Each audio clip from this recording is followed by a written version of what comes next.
हमारे साथ बहुत बड़ा धोखा हुआ है। परेशान हो गई हूँ मैं। आज तो तू बुला ही ले इसके माँ बाप को। आज फैसला होकर ही रहेगा। मनोरमा जी एक हाथ में रोटियों का डिब्बा लेकर और दूसरे हाथ से अपना पसीना पोंछते हुए रसोई से बाहर आते हुए अपने बेटे गोपाल से बोल रही थी। सही बोल रही हो माँ, मैं भी अब रोज़ रोज़ की चिक से परेशान हो गया हूँ। जब भी ऑफिस से आओ ये अपना हाथ पैर दर्द या सर दर्द लेकर ही बैठी रहती है। कभी मुस्कुराते हुए दरवाज़ा ही नहीं खोलती। गोपाल ने माँ की बात पर सहमति जताते हुए अपनी राय रखी। बेटा, जब बहू शादी करके आई थी तब तो ऐसी नहीं थी। हमेशा हंसती मुस्कुराती खिलखिलाती रहती थी। कुछ समय से ही ऐसा होने लगा है। तुम इसे एक बार डॉक्टर को दिखा लो, हो सकता है इसे कोई तकलीफ हो। गोपाल के पिता मोहनलाल जी बोले, कोई दिक्कत नहीं है पिताजी, बस काम ना करने का बहाना है। इसे अच्छा लगता है कि मेरी माँ रसोई में खड़ी रहे और काम करती रहे।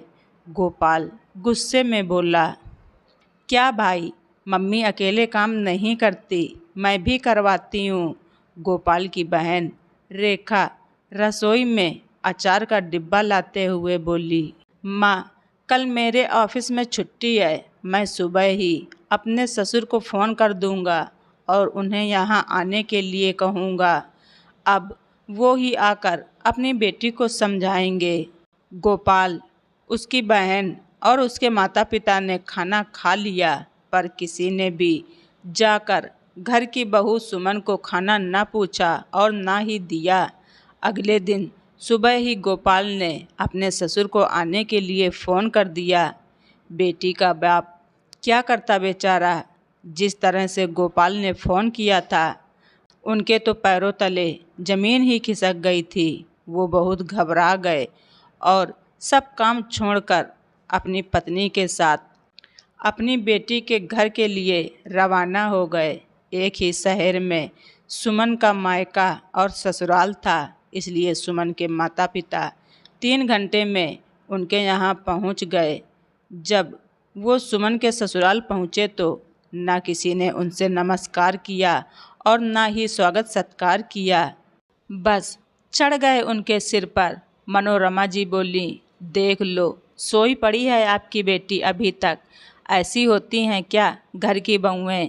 हमारी बेटी तो शादी से पहले भी सुबह जल्दी उठ जाती थी, मगर वो अभी तक सोई है तो ज़रूर उसकी तबीयत खराब होगी। सुमन की माँ बोली, आपकी बेटी की तबीयत ठीक ही कब होती है। आपने हमारे साथ बहुत बड़ा धोखा किया है। अपनी बीमार बेटी को हमारे बेटे के साथ विवाह करवा दिया। मनोरमा जी गुस्से से तमतमाते हुए बोली। सुमन की माँ ने अपने पति को इशारा किया और दोनों शांतिपूर्वक सोफे पर बैठ गए। दरअसल जब गोपाल का फ़ोन उनके ससुर के पास गया था तो उन्होंने पहले अपनी बेटी से फ़ोन पर बात करी थी। उन्होंने ही सुमन से कहा था कि जब तक वो लोग उसे ना बुलाएं तब तक वो कमरे से बाहर ना आए। मनोरमा जी और मोहनलाल जी अपने समधियों के व्यवहार से अचंभित थे। उनके सामने सोफे पर बैठ गए। उनके बैठने पर सुमन की माँ ने पूछा, शांति से बताइए, क्या समस्या हो गई है जो आप लोगों ने सुबह सुबह हमें फ़ोन कर इस तरह बुलाया। समस्या नहीं, धोखा हुआ है हमारे साथ। आपने शादी के वक्त कहा था कि आपकी बेटी बहुत ही होनहार है, घर को संभाल कर चलने वाली है, घर के सब काम काज जानती है और पूरे मन से घर में सबका ध्यान रखेगी। पर ये क्या हमारा ध्यान रखेगी, हमें ही इसका ध्यान रखना पड़ता है। आए दिन तो बीमार पड़ी रहती है। मनोरमा जी ने कहा, अच्छा, आप लोग कैसे रखते हैं इसका ध्यान।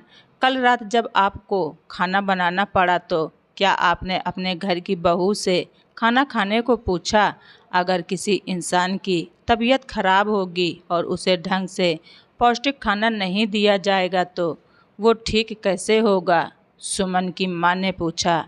और जहाँ तक बीमारी की बात है तो शादी से पहले तो वो स्वस्थ और तंदुरुस्त थी। यहाँ आने के बाद जब उसे 24 घंटे कोल्हू की बैल की तरह काम करना पड़ा और खाने पीने का समय और हिसाब नहीं रहा, तब उसकी तबीयत खराब रहनी शुरू हुई। सुमन की माँ ने कहा, जहाँ तक आप धोखे की बात कर रही हो तो धोखा आपके साथ नहीं, हमारे और हमारी बेटी के साथ हुआ है। सुमन के पिताजी बोले। इस पर गोपाल ने पूछा, हमने क्या धोखा दिया है आपको? सुमन की माँ मनोरमा जी की आंखों में देखते हुए बोली, क्यों बहन जी, जब विदा हो रही थी सुमन तो आपने कहा नहीं था कि सुमन आपके लिए बहू नहीं बेटी है, आप उसे बेटी की तरह रखेंगी, आपके लिए जैसे रेखा वैसे ही सुमन।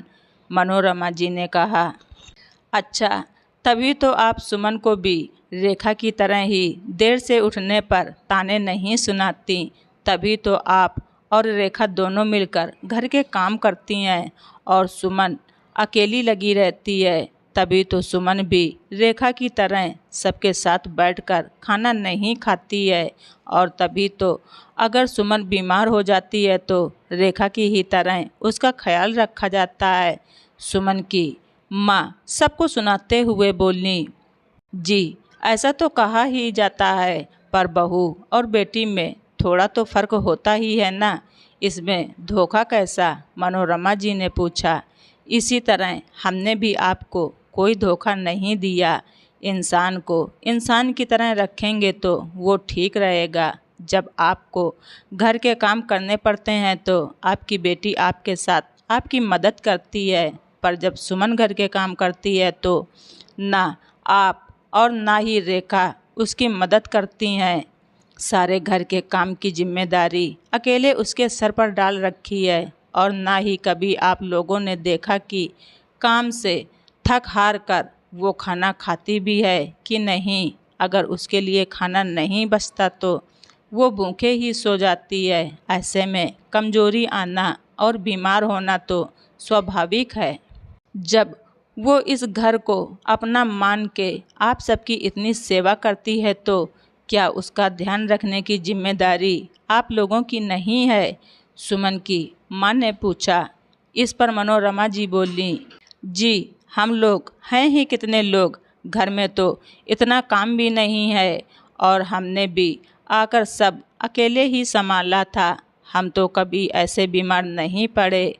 मैं जब शादी करके आई थी तो मोहनलाल जी का तो इससे भी बड़ा परिवार था। बिल्कुल सही कह रही हैं आप, पर आजकल के शरीरों में वो जान कहाँ जो पहले हम लोगों के शरीरों में थी। आजकल के बच्चों में इतनी क्षमता नहीं रही और ज़रूरी तो नहीं जो हमारे साथ हुआ हम भी आगे अपने बहुओं के साथ वैसा ही करें। हम अपनी सास को कभी अपनी माँ नहीं बना पाए तो क्या हम अपनी बहू की माँ नहीं बन सकते? भगवान की कृपा से आप सब तंदुरुस्त हैं तो ऐसे में यदि सब मिलकर घर का काम करें और एक पर बोझ न डालें तो क्या बुराई है? सुमन की माँ ने पूछा। माफ़ कीजिएगा, पर आप भी एक बेटी के माता पिता हैं। आज आप दूसरे की बेटी का ध्यान रखेंगे, उसे अपने घर का ही एक महत्वपूर्ण सदस्य की तरह रखेंगे तो कल दूसरे भी आपकी बेटी का उतना ही मान और सम्मान करेंगे। सुमन के पापा बोले। इस पर मोहनलाल जी बोले, आपने सारी बातें पते की कही हैं। आशा करता हूँ कि गोपाल और उसकी माँ को ये सब बातें समझ आ गई हों। तभी सुमन की माँ ने सुमन को आवाज़ लगाई, जो बाहर आकर अपने माँ के गले लगकर ज़ोर ज़ोर से रोने लगी। तो सुमन की माँ ने कहा, क्या कुछ दिनों के लिए सुमन हमारे साथ जा सकती है? जब उसकी तबीयत ठीक हो जाएगी तो गोपाल लेने आ जाएंगे। नहीं, बिल्कुल नहीं, अब सुमन आपके पास तब आएगी जब वो पूरी तरह से ठीक हो जाएगी। उसकी सेहत की जिम्मेदारी हमारी है, हम इसका पूरा ध्यान रखेंगे, आप निश्चिंत होकर जाइए। गोपाल बोला। तभी मनोरमा जी बोली, ऐसे कैसे तू अपने सास ससुर को जाने के लिए बोल रहा है? जरा इन्हें भी अपनी समधन के हाथ का चाय नाश्ता खाने का मौका उठाने दो। सब हंसी खुशी बैठ गए और जब मनोरमा जी रसोई में जाने लगीं तो सुमन की माँ भी उनके साथ चली गईं और दोनों ने मिलकर सबके लिए चाय नाश्ता बनाया। अब सुमन पूरी तरह से ठीक हो चुकी थी और सब एक साथ मिलकर हंसी खुशी से जीवन व्यतीत कर रहे हैं। तो दोस्तों, आप सभी लोगों को हमारी ये स्टोरी कैसी लगी कमेंट बॉक्स में ज़रूर लिखें। चैनल पर नए हैं तो सब्सक्राइब करना ना भूलें। धन्यवाद। रिचा वाइज।